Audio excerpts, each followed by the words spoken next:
తెలంగాణ అభివృద్ధి కోసమే కేంద్రం లక్షల కోట్లు ఖర్చు చేస్తుందని అన్నారు కేంద్ర మంత్రి బండి సంజయ్. 6 గ్యారంటీలు 420 హామీలతో కాంగ్రెస్ పార్టీ ప్రజలను మభ్యపెడుతోందని అన్నారు. బీఆర్ఎస్ దారిలోనే కాంగ్రెస్ వ్యవహరిస్తోందని అన్నారు. నామమాత్రంగా కాంగ్రెస్ పార్టీ కులగణన సర్వే చేస్తుందని విమర్శించారు. కేంద్రం చేపట్టే కులగణన ద్వారా బీసీలకు సముచిత న్యాయం జరుగుతుందని అన్నారు. తుపాకులతో అడవిలో ఉన్న వారితో చర్చలు ఎలా జరుపుతారని ప్రశ్నించారు. హరగోపాల్ వరవరరావు ఏం సాధించారో సమాధానం చెప్పాలని డిమాండ్ చేశారు. ఎంతో మంది రాజకీయ నాయకులను మావోయిస్టులు కాల్చి చంపారని, పహల్గాంలో టూరిస్టులను టెర్రరిస్టులు కాల్చి చంపితే ఇక్కడ అమాయకులను మావోయిస్టులు కాల్చి చంపుతున్నారని ఎద్దేవా చేశారు.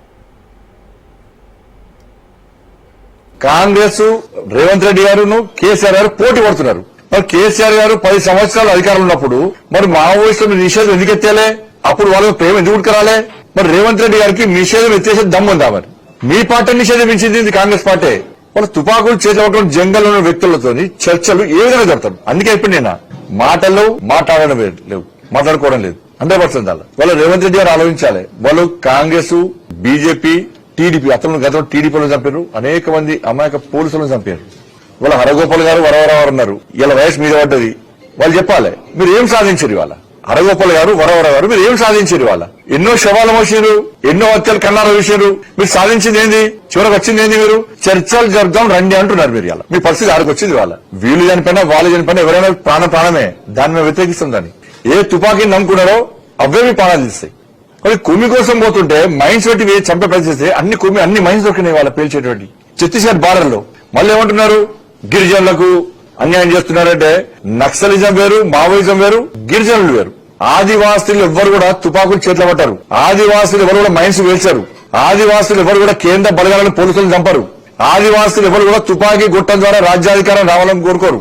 ఆదివాసులు ఎవరు తుపాకీ గుట్టం పెట్టి ప్రభుత్వాలకు కూల్చాలి, ప్రభుత్వాలకు వ్యతిరేకంగా ఫైట్ చేయరు.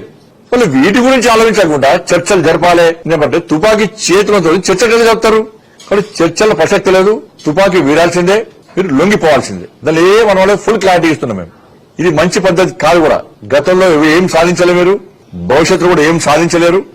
అమాయకుల ప్రాణాలు తీస్తే ఏ ప్రభుత్వము చూస్తూ కూర్చోదు. ఉండవచ్చు కేసీఆర్ ప్రభుత్వమో రేవంత్ రెడ్డి సర్కార్ ఉంటారు కావచ్చు, కానీ భారతీయ జనతా పార్టీ ప్రభుత్వం అంటే చూస్తూ ఊరుకునే విషయాన్ని గుర్తుంచుకోవాలి.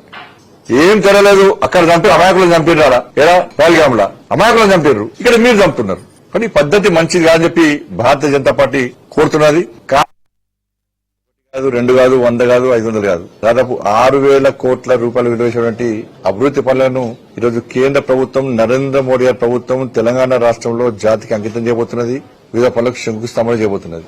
ఇవాళ ఇప్పటివరకు జాతీయ రహదారులకు ఈ 10 సంవత్సరాల కాల వ్యవధిలో 1,25,000 కోట్ల రూపాయలను కేవలం జాతీయ రహదారుల కోసం తెలంగాణ రాష్ట్రానికి నరేంద్ర మోడీ గారి ప్రభుత్వం ఖర్చు పెట్టడం జరిగింది. 1,20,000 కోట్లు. 32,000 కోట్ల రూపాయలు రైల్వే లైన్ల కోసం, రైల్వే స్టేషన్ల అభివృద్ధి కోసం. దానిలో రామగుండం రైల్వే స్టేషన్ మీరు చూడండి, రామగుండంలో గోరకంలో ఆర్టీసీ బస్ స్టాండ్ చూడండి, కేంద్ర ప్రభుత్వం నిర్మిస్తున్నటువంటి రైల్వే స్టేషన్ చూడండి. అభివృద్ధి తేడాదో తెలుస్తుంది మనకు. ఇట్లా రైల్వే స్టేషన్ అభివృద్ధి, రైల్వే లైన్ల నిర్మాణాల కోసం 32,000 కోట్ల రూపాయలు ఖర్చు చేస్తాం తెలంగాణ రాష్ట్రానికి. మేము ఇన్ని చేస్తుంటే గత ప్రభుత్వం బీఆర్ఎస్ పార్టీకి ఇదే చెప్పింది, ఏం చేయలే ఒక్క పైసా అని చెప్పని. మరి ఎవరికి ఇచ్చేది? సేమ్ అదే పందాను రేవంత్ రెడ్డి సర్కార్ కొనసాగిస్తున్నది. రేవంత్ రెడ్డి గారి ప్రభుత్వం కూడా బీజేపీ ఏం చేయలే. నరేంద్ర మోడీ ఒక్క పైసలు. ఈ 12 లక్షల కోట్లు ఎవరికి ఇష్టం? మరి ఏ రాష్ట్రానికి ఇష్టం, ఏ దేశానికి ఇష్టం? మేము అనేక సందర్భాల్లో స్పష్టం చేసినాం, మేము చర్చకు సిద్ధం. కాంగ్రెస్ పార్టీ ప్రభుత్వం ఏం చేసింది, నరేంద్ర మోడీ గారి ప్రభుత్వము తెలంగాణ రాష్ట్రానికి ఏం చేసిందో లెక్క పత్రంతో ఎక్కడికైనా వస్తామని చెప్పి నేను చెప్పినా, కిషన్ గారు చెప్పారు. కిషన్ గారు స్వయంగా వస్తున్నారు. కానీ కాంగ్రెస్ పార్టీ ప్రభుత్వం అన్ని మూసుకొని పారిపోయింది. చర్చకు సిద్ధంగా లేరు వాళ్ళు. ఇవన్నీ ఎందుకంటే ఇవన్నీ కొత్త డ్రామాలు అన్ని కూడా. ఎందుకంటే 6 గ్యారెంటీల మీద ప్రజలు ప్రశ్నిస్తున్నారు కాంగ్రెస్ పార్టీని. ఇలా కాంగ్రెస్ పార్టీ నాయకులు, శాసన సభ్యులు కూడా గ్రామాల్లో తిరగలేని పరిస్థితి. ప్రజలు వ్యతిరేకిస్తున్నారు, ప్రజలు నిరోధిస్తున్నారు, ప్రజలు ప్రశ్నిస్తున్నారు. 6 గ్యారెంటీలు చూసి ఓట్లేస్తున్నాం మేము.